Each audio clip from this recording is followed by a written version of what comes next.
Yusdor, selamat datang di channel OTV. Bersama saya si ganteng kalem yang selalu ceria, bersahaja, rajin menabung, serta ramah lingkungan.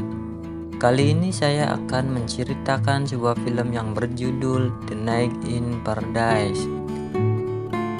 Langsung saja kita cusdor goyang dulu.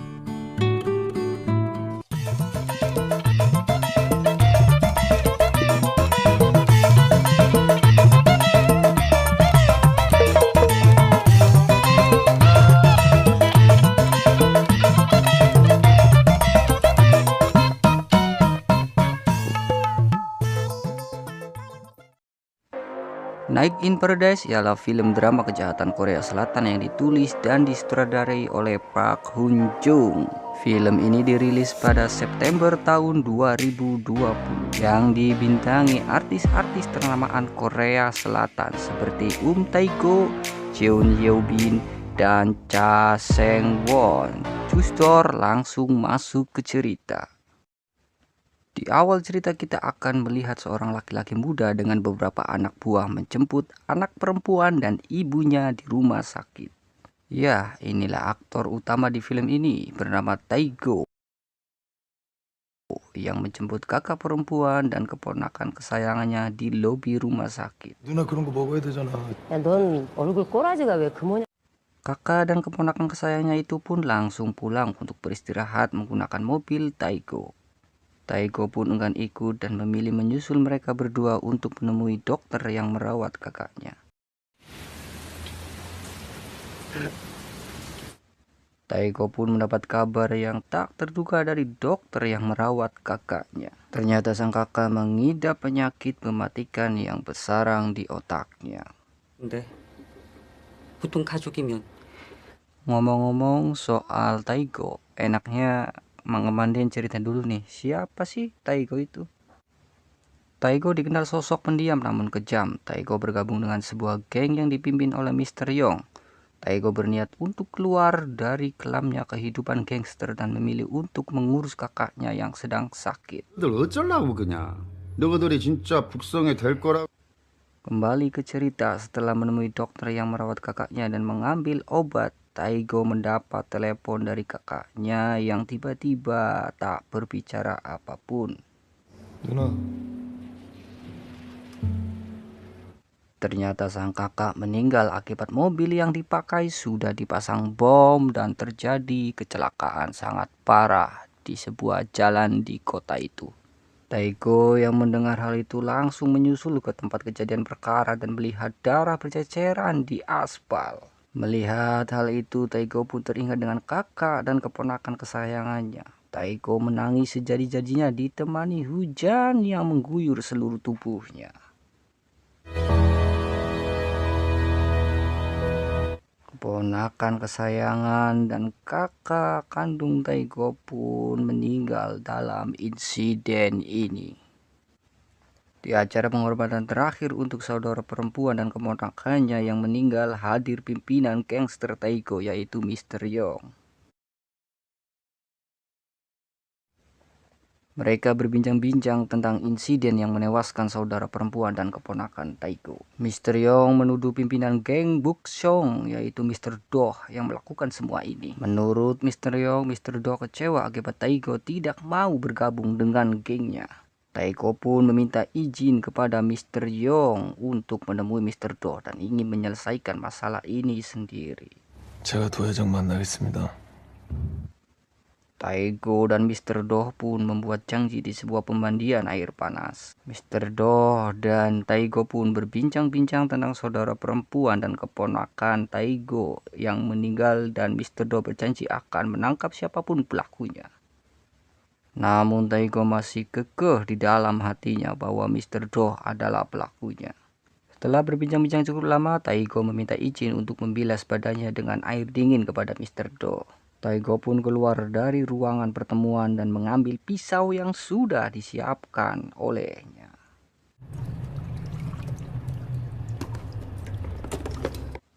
Ya, benar saja kenekatan Tae-go benar-benar luar biasa. Taeko langsung menghabisi anak buah Mr. Do dan menikam Mr. Do berulang kali hingga sekarat. Setelah menikam Mr. Do, Taeko pun langsung melarikan diri melewati jendela. Setelah membereskan Mr. Do, Taeko pun langsung difasilitasi oleh Mr. Yong untuk kabur ke Pulau Jeju. Berbekal identitas baru dan uang yang diberikan Mr. Yong, Taeko pun langsung OTW Pulau Jeju untuk mengasingkan diri. Setelah Taeko sudah OTW Pulau Jeju, Mr. Yong pun langsung bergerak membunuh satu persatu anak buah atau simpatisan dari Taeko. Tidak hanya anak buah dari Taeko, tangan kanan dari Mr. Do pun ikut menjadi incaran Mr. Yong. 딴 것들은 다 놓쳐도 마이사는 잡았어야 되는 거 아니야? Pas nonton film ini dari kejadian saudara perempuan dan keponakan Taeko meninggal, Ane sudah curiga pada Mr. Yong.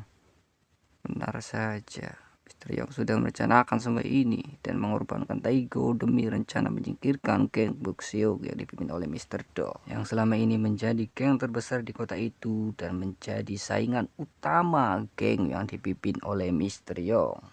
아무래도 도회장 그 미친 영감탱이가. Kembali ke tokoh utama kita, Taeko. Setelah sampai di Pulau Jeju, Taeko dijemput perempuan manis putih kinyis-kinyis yang bernama Jeon. Jeon ini keponakan dari Kuto. Kuto diminta oleh Mr. Yong untuk menjaga Taeko di Pulau Jeju yang tentunya ada bayarannya. Inilah penampakan dari Kuto, paman dari Jeon yang berprofesi sebagai penjual senjata selundupan dari Rusia. Sesampainya di tempat tinggal Mr. Kuto, Taeko pun langsung diajak makan malam bersama. Mereka berbincang-bincang dan Mr. Kuto pun bertanya kasus apa yang membuat Taeko kabur ke Pulau Jeju. Setelah makan malam, Taeko pun memilih langsung tidur. Pagi pun tiba, Taeko terkaget mendengar suara tembakan di luar. Taeko pun memilih keluar dan terkaget melihat kelihayan Jeon dalam menembak.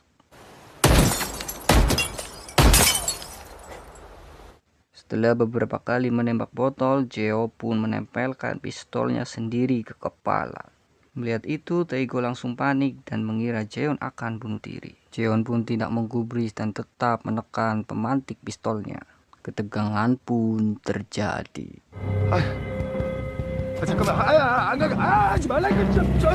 Namun ternyata Taeko hanya diprank oleh Jeon. Pistol yang Jeon pegang ternyata sudah kehabisan peluru. Taeko yang sadar dirinya sedang diprank ternyata hanya bisa melongo. Setelah ngeprank Taeko, Jeon berjalan dengan santunya dan tersenyum tipis-tipis yang sangat manis.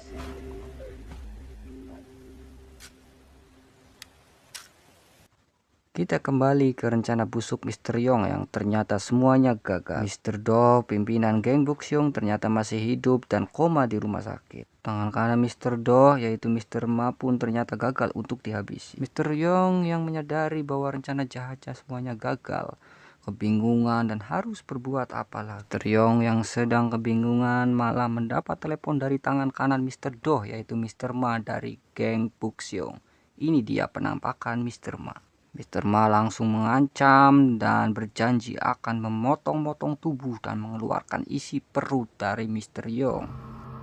그 안에 뭐가 들었는지 내가 널 산채로 갈라서. Mr. Ma yang sudah terlanjur gedek pada Mr. Yong mengirim paket ancaman pada Mr. Yong. Paket ini ternyata berisi potongan telinga dan jari anak buah Mr. Yong yang dipotong langsung oleh Mr. Ma.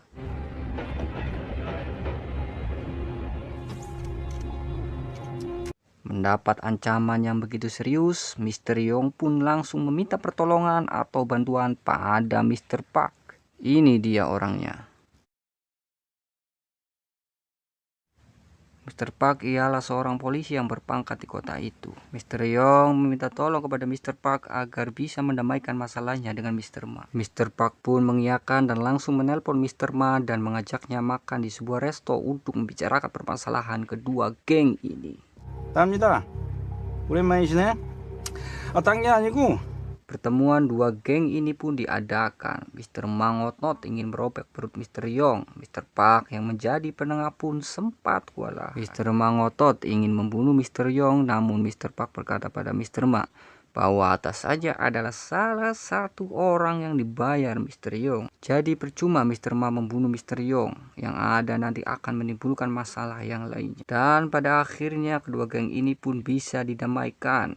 Hasil dari perundingan kedua geng ini pun sangat mengejutkan. Mr. Yong mengkambing hitamkan Taiko. Mereka bertiga pun menyusun rencana untuk menangkap Taiko dan membunuhnya. 혼자서 순전히 개인적으로다가 일으킨 걸로. Taiko yang tidak tahu apapun tetap hidup damai di Pulau Jeju. Pagi menjelang, Taiko pun bangun dan bergegas keluar untuk menikmati udara segar di Pulau Jeju. Dengan sebatang rokok, Taiko berjalan ke halaman rumah dan melihat Jeon ada di dalam mobil. Beberapa saat kemudian, Taiko dikagetkan dengan suara klakson mobil yang berbunyi. Ya, benar saja, itu ternyata adalah Jeon yang sedang sekarat. Taiko pun bergegas mendekat dan melihat kondisi Jeon dengan suntikan yang menempel di tangan kirinya. Taiko yang sedang panik terkaget kemunculan Mr. Kuto dari belakang yang langsung mengangkat Jeon dan menyuruh Taiko untuk membawa mereka ke rumah sakit.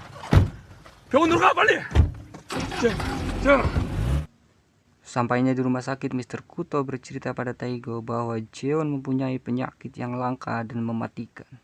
Itu sebabnya Mr. Kuto terus menjual senjata ilegal dan menampung buronan agar mendapat uang untuk pindah ke Amerika dan mengobati penyakit yang diderita Jeon. 우리 재현이 미국 가서 수술시켜. Setelah pingsan hampir 1 hari, Jeon sadar dan langsung mencabut infus yang menempel dan mengganti baju. Taiko yang sedang ngantuk-ngantuknya terkaget. Jeon pun meminta kepada Taiko agar mengantarkannya pulang. Dalam perjalanan pulang, Jeon pun mengajak Taiko mampir ke warung seblak Ibu Mariati. Mereka berdua pun berbincang-bincang dan mulai terlihat keakraban di antara keduanya. 괜찮지? Setelah menghabiskan seblak di warung Ibu Mariati, mereka pun melanjutkan perjalanan untuk pulang. Di tengah perjalanan, Taiko mendapat telepon dari Mr. Yong yang menyuruhnya datang ke bandara besok siang. Tanpa rasa curiga sedikit pun, Taiko mengiyakan hal itu. 준비하고 기다려. 예, 알겠습니다, 형님. Taiko dan Jeon pun melanjutkan perjalanan pulangnya. Sesampainya di rumah, mereka pun curiga karena terparkir banyak mobil yang ditumpangi orang-orang Rusia. Ya, benar saja, Mr. Kuto rupanya sedang dikepung oleh Mr. Bong dan orang-orang Rusia. Mendengar adanya suara tembakan dari dalam gudang, Taiko dan Jeon pun langsung panik dan melihat ke dalam gudang. Alangkah kagetnya mereka berdua melihat Mr. Kuto yang sedang sekarat akibat luka tembak yang dilakukan mafia Rusia. Melihat Mr. Kuto yang sekarat, Jeon pun menangis sejadi-jadinya. Dengan kondisi setengah sadar, Jeon mengambil pistol yang dipegang Mr. Kuto dan menembak ke segala arah hingga menewaskan beberapa anak buah dari Mr. Bong. Melihat hal itu, Taiko mencoba menenangkan Jeon dan menyuruhnya mengikhlaskan Mr. Kuto yang sudah meninggal. Dengan membawa pistol Mr. Kuto yang masih tersisa, Taiko pun memaksa Jeon agar bisa dibawa kabur dari tempat itu. Mereka berdua pun menumpang tidur dan istirahat di rumah teman Mr. Kuto. Pagi pun datang, Taiko mendapat telepon dari Mr. Yong. Mr. Yong menyuruh agar Taiko datang tepat waktu ke bandara. 네, 그때 맞춰 나가겠습니다. Sebelum berangkat ke bandara, Taiko mengajak Jeon untuk berjalan-jalan dan makan-makan di warung seblak Ibu Mariati. Mereka pun terlihat akrab dan dekat dan love satu dengan yang lainnya. Setelah menghibur Jeon dengan jalan-jalan, Taiko pun meminta izin ke bandara kepada Jeon. Namun Jeon melarang Taiko untuk pergi ke bandara. Taiko pun memaksakan diri untuk pergi ke bandara dan berjanji kepada Jeon untuk kembali. 금방 다녀올게. Sesampainya di bandara, Taiko curiga ada banyak gangster yang dia tidak kenal di luar bandara. Tidak lama Taego mendapat telepon dari anak buahnya yang mengabarkan bahwa dia telah dijual dan dikambing hitamkan oleh Mr. Yong. Ya, benar saja, di bandara Taego melihat Mr. Yong bersama Mr. Ma. Taego pun berusaha untuk menghindar dari Mr. Yong. Namun Taego terpergok oleh Mr. Yong. Taego yang terpergok langsung berusaha untuk kabur. Taego pun dikejar oleh anak buah Mr. Ma. Kejar-kejaran ini pun berlanjut sampai ke jalan raya dan menyebabkan Taego hampir tertangkap oleh anak buah Mr. Ma.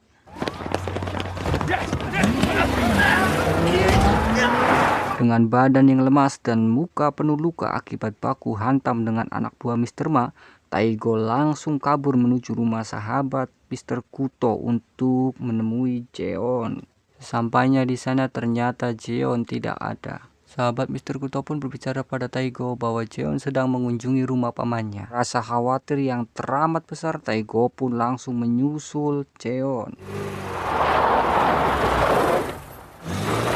Mr. Ma yang marah akibat Taego yang berhasil lolos langsung memukul Mr. Yong hingga berdarah. Mr. Yong pun tak kehabisan akal dan memberikan saran agar Mr. Ma menuju rumah Mr. Kuto. Karena yang Mr. Yong tahu, Taego pasti pergi ke sana. Mereka pun pergi ke rumah Mr. Kuto dan hanya mendapati ada Jeon di sana. Jeon pun dijadikan umpan agar Taego bisa datang. Mr. Ma pun langsung menelpon Taego dan menyuruhnya datang. Mr. Ma mengancam Taego bila mana Taego tidak datang, Jeon akan dibunuh. Namun apabila Taego datang, Jeon akan dibiarkan untuk hidup. Taego yang mendengar hal itu tidak mundur sedikit pun. 그래 간다. 내가 갈게. Dengan gaya yang sangat cool, Taego pun datang, namun langsung menjadi bulan-bulanan anak buah Mr. Ma. Setelah babak belur, Taego pun diseret masuk ke gudang dan diserahkan ke Mr. Ma. 왔냐? Melihat Mr. Yong yang ada di tempat itu, Taego pun muak dan murka. Namun apalah daya, Taego sudah babak belur. Taego yang sudah babak belur dan lemas malah dipukuli oleh Mr. Yong. 내가 시켰어? 어? 야, 이 씨발. Saat sedang lemas-lemasnya dan muka penuh darah, Mr. Ma mendekat dan memberitahukan Taego bahwa kecelakaan kakaknya adalah rencana busuk dari Mr. Yong. 불안했던 거지. 네가 나가면 네 밑에 있는 애새끼들 쏴. Mendengar hal itu, Taego seperti kesurupan dan langsung menyerang Mr. Yong secara membabi buta. Mereka berdua pun baku hantam. Taego yang tertusuk 2 kali oleh Mr. Yong tetap menyerang Mr. Yong secara membabi buta. Melihat Taego yang seperti kesurupan, Mr. Ma menyuruh anak buahnya menusuk Taego agar Taego berhenti menyerang Mr. Yong. Dengan sangat terpaksa, Mr. Ma pun menusuk Taego agar impas dengan apa yang dilakukan Taego kepada Mr. Do, ketua dari geng Mr. Ma. Taego pun sekarat karena menerima banyak tusukan di perutnya. Melihat Taego yang sekarat, Jeon pun menangis seperti setengah gila. Dan pada akhirnya Taego dieksekusi mati oleh Mr. Yong. Melihat Taego yang sudah mati, Jeon melamun dan hanya bisa pasrah melihat mayat Taego yang akan dibakar. Dengan rasa yang puas karena sudah membunuh Taego, Mr. Ma dan Mr. Yong serta anak buahnya mencari penginapan. Rasa sedih, rasa dendam bercampur aduk menjadi satu, itulah yang dirasakan Jeon. Berbekal informasi yang ada, Jeon pun melacak keberadaan Mr. Ma dan anak buahnya. Setelah mengetahui posisi Mr. Ma, Mr. Yong dan anak buahnya, Jeon pun pergi ke sana dan membawa sisa pistol dan amunisi milik pamannya. Sesampainya di sana, dengan tenang dan tanpa beban, Jeon menembaki satu persatu anak buah Mr. Ma dan semua yang ada di restoran. Mr. Ma, Mr. Yong, dan Mr. Bong semua mati tak tersisa. Setelah membunuh semua yang ada di restoran, Jeon pun dengan santainya menggunakan sepeda motor untuk pergi. Dalam perjalanan menggunakan sepeda motor, Jeon pun menepi di sebuah pantai dan memilih mengakhiri hidupnya. Jeon pun mati bunuh diri.